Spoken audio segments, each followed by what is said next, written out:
Assalamualaikum warahmatullahi wabarakatuh. Bertemu lagi dengan Ibu Lius Niarti Khotimah. Pada pertemuan kali ini, Ibu akan memberikan materi tentang aktivitas kehidupan masyarakat masa Hindu-Buddha. Materi IPS kelas 7 semester 2 kurikulum Merdeka. Tujuan pembelajaran: menguraikan aktivitas kehidupan masyarakat pada masa Hindu-Buddha. Aktivitas kehidupan masyarakat sudah ada sejak masa praaksara dan masa aksara atau masa sejarah. Awal dimulainya masa sejarah setiap bangsa dan negara berbeda-beda, tergantung dengan artefak tulisan tertua yang ditemukan di negara tersebut. Di Indonesia sendiri, artefak yang memiliki aksara muncul pada masa kerajaan Hindu-Buddha di Indonesia. Agama dan kebudayaan Hindu-Buddha mulai masuk ke Indonesia sejak abad ke-3 Masehi. Sebelumnya, masyarakat Indonesia masih menganut animisme dan dinamisme. Animisme yaitu kepercayaan pada roh nenek moyang yang mendiami suatu benda. Sedangkan dinamisme yaitu kepercayaan bahwa segala sesuatu memiliki kekuatan gaib. Penyebaran agama Hindu-Buddha di Indonesia berkaitan erat dengan hubungan dagang antara Indonesia dengan Cina dan India. Teori masuknya Hindu-Buddha ke Indonesia. Teori Brahmana, teori Waisa, teori Ksatria, dan teori arus balik. Teori Brahmana: agama Hindu masuk ke Indonesia dibawa oleh Brahmana, karena Brahmana adalah kasta yang memahami dengan benar kitab Weda dan bertanggung jawab untuk menyebarkan agama Hindu. Teori Brahmana dikemukakan oleh Van Leer. Teori Waisa: menurut teori ini, penyebaran budaya India dilakukan oleh pedagang India melalui jalur laut. Perdagangan pada masa itu sedang berkembang karena jalur sutra yang menghubungkan India Tiongkok melalui jalur laut dan melalui wilayah Nusantara. Teori Waisa dikemukakan oleh N.G. Krom. Teori Ksatria: agama Hindu masuk ke Indonesia dibawa oleh prajurit India yang ingin menaklukkan Nusantara. Mereka melakukan penyebaran agama Hindu melalui penaklukan wilayah atau prajurit yang melarikan diri setelah kalah perang. Teori Ksatria dikemukakan oleh C.C. Burke, Mukherjee, G.C. Moon. Teori arus balik: berdasarkan teori ini, penduduk Nusantara yang ulung dalam berlaut melakukan interaksi di negara India dan pulang ke Nusantara untuk menyebarkan agama Hindu yang mereka pelajari. Teori arus balik dikemukakan oleh peneliti I.F. D. K. Bose. Kerajaan-kerajaan Hindu-Buddha di Indonesia. 1. Kutai. 2. Tarumanegara. 3. Sriwijaya. 4. Mataram kuno. 5. Medang. 6. Kediri. 7. Singosari. 8. Majapahit.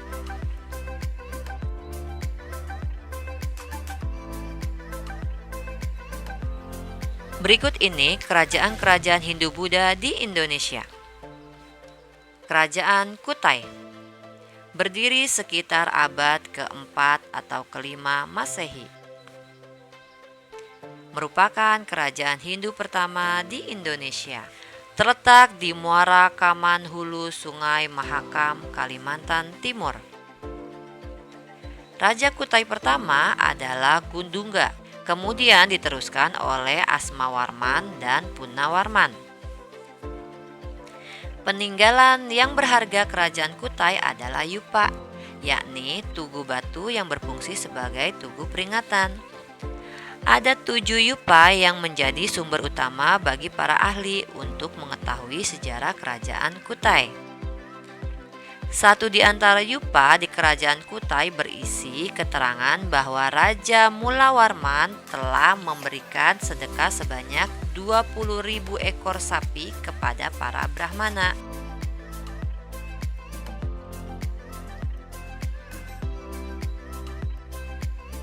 Kerajaan Tarumanegara. Kerajaan Tarumanegara diperkirakan berdiri pada abad ke-5 Masehi. Letaknya di Jawa Barat. Raja yang terkenal adalah Raja Punawarman.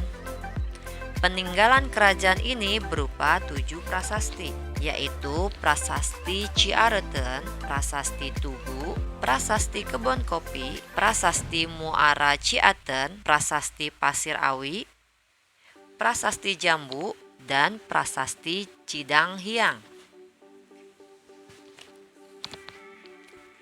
Dalam Prasasti Tugu, diceritakan bahwa raja memerintahkan pembuatan saluran air di Sungai Gomati sepanjang 6.216 tumbak atau kurang lebih 11 km. Saluran itu berfungsi sebagai irigasi pertanian dan juga mencegah bahaya banjir. Kerajaan Sriwijaya berdiri pada abad ke-7 Masehi. Kerajaan tersebut lokasinya berpusat di tepi Sungai Musi, Palembang. Kerajaan Sriwijaya mencapai puncak kejayaannya ketika diperintahkan oleh Raja Balaputra Dewa pada abad ke-9 Masehi. Bukti kerajaan Sriwijaya dikenal sebagai kerajaan maritim yang menguasai lalu lintas, pelayaran, dan perdagangan di Selat Malaka, Selat Sunda, dan Laut Jawa. Dari prasasti antara lain Prasasti Ligor, Prasasti Kedukan Bukit, Prasasti Nalanda, Prasasti Palas Pasemah, Prasasti Kota Kapur, Prasasti Talang Tuo.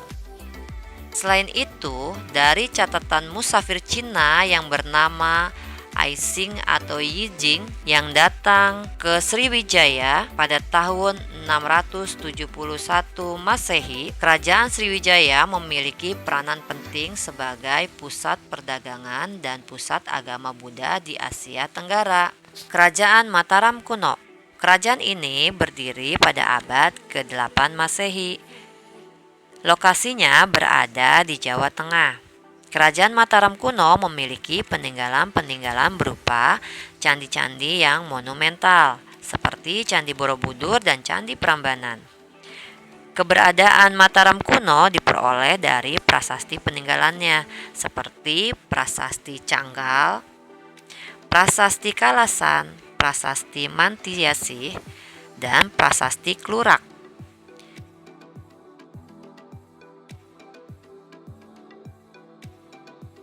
Kerajaan Mataram kuno awalnya diperintah oleh Raja Sana, kemudian diganti oleh dinasti Sanjaya dan dinasti Sailendra.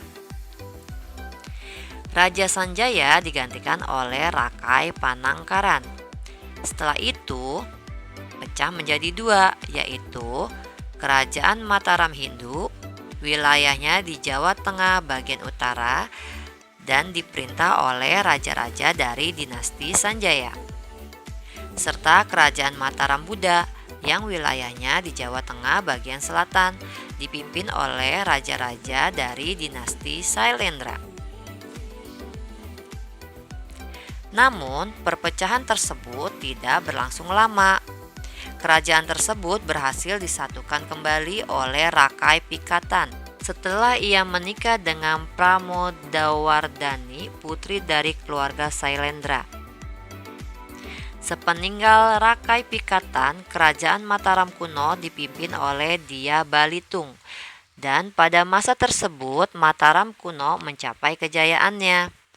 Raja-raja yang memerintah setelah dia Balitung adalah Raja Daksa, Raja Tulodong, Rakaiwawa, dan Empu Sindok. Pada masa pemerintahan Empu Sindok, Kerajaan Mataram pindah dari Jawa Tengah ke Jawa Timur. Penyebab pindahnya kerajaan tersebut diperkirakan karena terjadinya bencana alam, yakni meletusnya Gunung Merapi yang menghancurkan pusat kerajaan dan adanya serangan dari Kerajaan Sriwijaya. Kerajaan Medang berdiri sekitar abad ke-10 Masehi. Kerajaan ini merupakan kelanjutan dari Kerajaan Mataram kuno. Setelah itu, ibu kotanya pindah dari Jawa Tengah ke Jawa Timur, tepatnya dekat Jombang di tepi Sungai Brantas. Pendiri Kerajaan Medang adalah Empu Sindok. Ia mendirikan dinasti baru yang disebut dinasti Isyana. Pada tahun 1016 terjadi tragedi di Kerajaan Medang. Pada tahun 1016 terjadi tragedi di Kerajaan Medang. Pada waktu itu, Raja Dharmawangsa sedang mengadakan pesta pernikahan putrinya dengan Airlangga, seorang putra Raja Udayana dari Bali. Di tengah suasana pernikahan, tiba-tiba ada seorang dari Raja Ura-uri. Dalam serangan tersebut, seluruh anggota keluarga Dharmawangsa meninggal. Airlangga berhasil menyelamatkan diri bersama pengikutnya bernama Narotama. Ia kemudian berhasil membangun kembali Kerajaan Medang. Pada tahun 1019 ia dinobatkan sebagai raja menggantikan Dharmawangsa. Setelah berkuasa selama 23 tahun, ia menyerahkan kekuasaannya kepada putrinya. Namun putrinya menolak. Akhirnya Airlangga membagi dua kerajaan, yaitu Kerajaan Janggala dan Kerajaan Panjalu.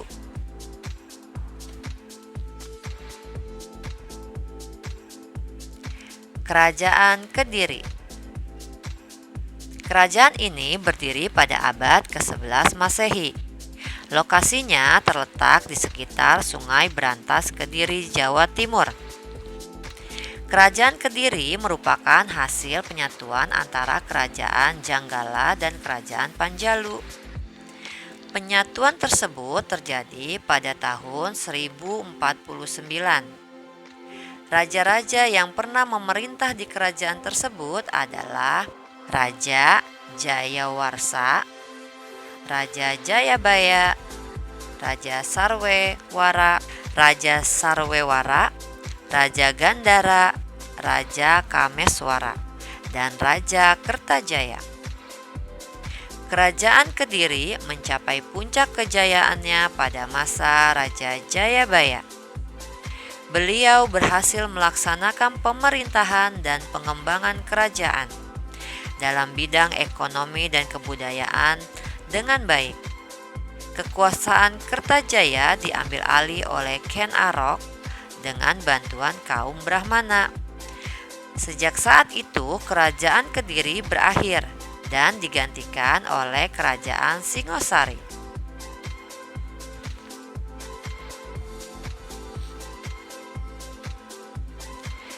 Kerajaan Singosari diperkirakan berdiri pada abad ke-13 Masehi.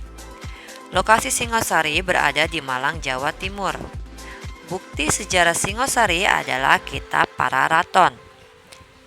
Dalam kitab ini dikisahkan bahwa Ken Arok awalnya seorang Aku di Tumapel setelah berhasil merebut kekuasaan dari Aku Tunggul Ametung.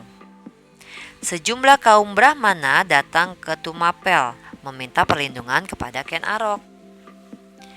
Karena berselisih dengan Raja Kertajaya. Selanjutnya, dengan dukungan para Brahmana, Ken Arok mengambil alih kekuasaan dari Kertajaya. Sehingga pusat kerajaan berpindah dari Kediri ke Singosari. Kerajaan Singosari mencapai puncak kejayaannya pada masa Raja Kertanegara. Singasari mengalami keruntuhan setelah terjadi pemberontakan dari Jayakatwang yang menyebabkan Kertanegara terbunuh.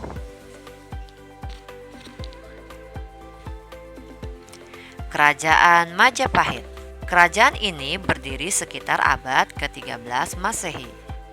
Terletak di sekitar Trowulan, Mojokerto, Jawa Timur. Pendiri kerajaan Majapahit adalah Raden Wijaya. Setelah berhasil mengambil alih kekuasaan dari Jayakatwang, kerajaan Majapahit mencapai puncak kejayaannya pada masa pemerintahan Raja Hayam Wuruk dan Mahapati Gajah Mada. Beliau dinobatkan sebagai Mahapati dan mengucapkan sumpah untuk mempersatukan Nusantara di bawah kerajaan Majapahit. Sumpah tersebut dikenal dengan Sumpah Palapa, sehingga wilayah Nusantara berhasil disatukan di bawah kerajaan Majapahit. Pada masa puncak kejayaannya, kerajaan Majapahit mengalami kemajuan dalam berbagai bidang kehidupan, terutama dalam bidang agraris dan maritim. Setelah Hayam Wuruk dan Mahapati Gajah Mada meninggal, kerajaan Majapahit mengalami kemunduran. Hal tersebut karena Gajah Mada tidak mempersiapkan generasi penerusnya. Selain itu, karena perang saudara yang disebut Perang Parekreg. Sejak saat itu, kerajaan Majapahit tidak mampu lagi bangkit dan akhirnya runtuh setelah mendapatkan serangan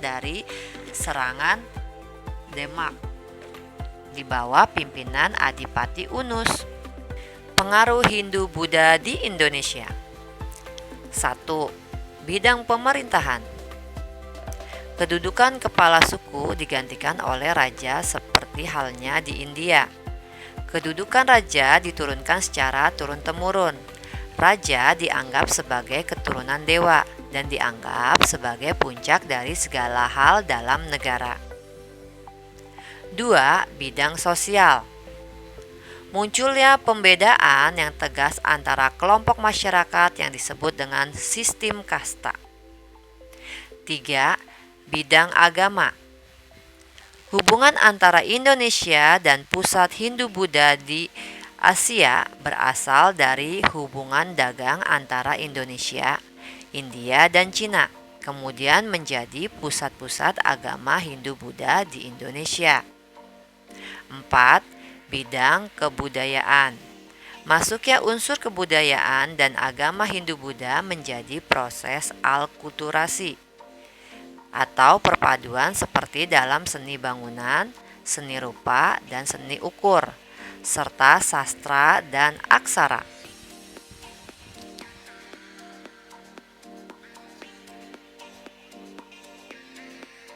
Peninggalan-peninggalan masa Hindu-Buddha di Indonesia.